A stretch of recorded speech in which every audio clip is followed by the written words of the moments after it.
Today we're looking into the grid splitter, which allows a user to resize panes within the window at runtime. It's a lot like the split container in Windows Forms, but unfortunately with a difference that I'm not that thrilled with. It works with grid cells, Grid.Row or Grid.Column. So you have to predefine grid rows and grid columns in order to use it, or at least one or the other of them.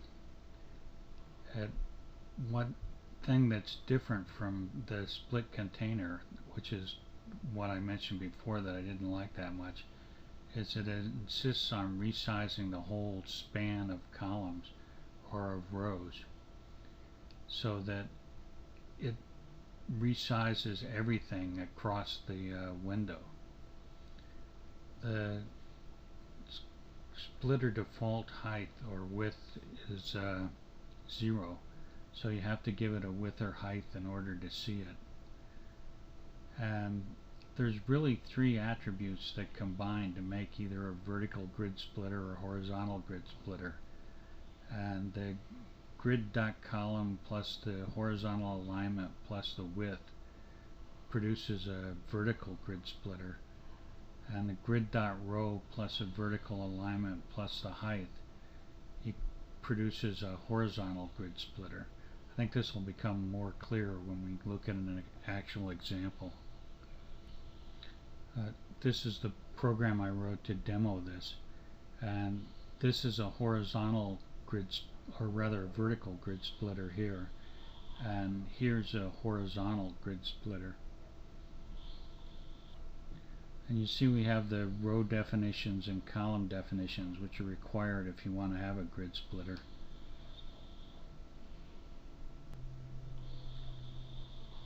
And then I have two stack panels, one which produces a vertical menu, which we see over here, and the other which produces a title and a block of text simulated with the lorem ipsum pseudo text.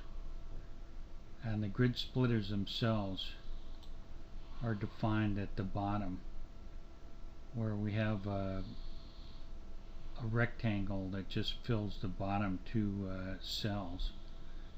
And then the first grid splitter is Grid.Column, which produces a vertical grid splitter and a horizontal alignment of left. So we take a column of 1, which is this column over here, and then left, so it produces this grid splitter. We could have gone with column 0 and made it a right, and it would produce exactly the same results.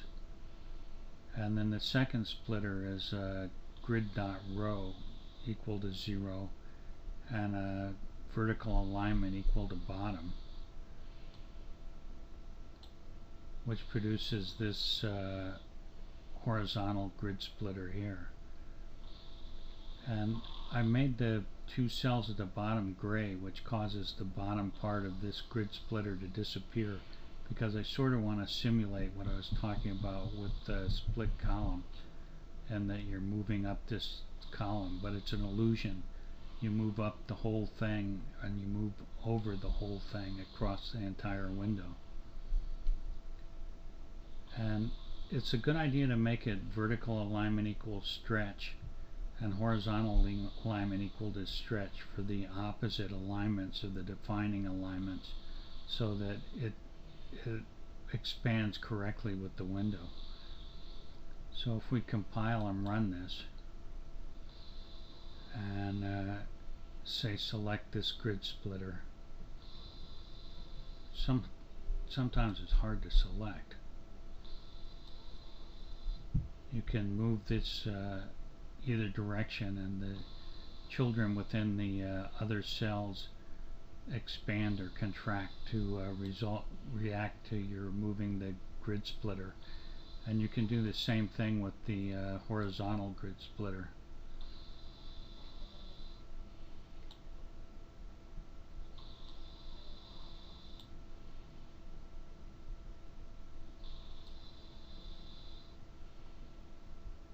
So that's about all there is to discuss with the GridSplitter. If you enjoyed this video and learned a lot, I'd appreciate it if you'd subscribe.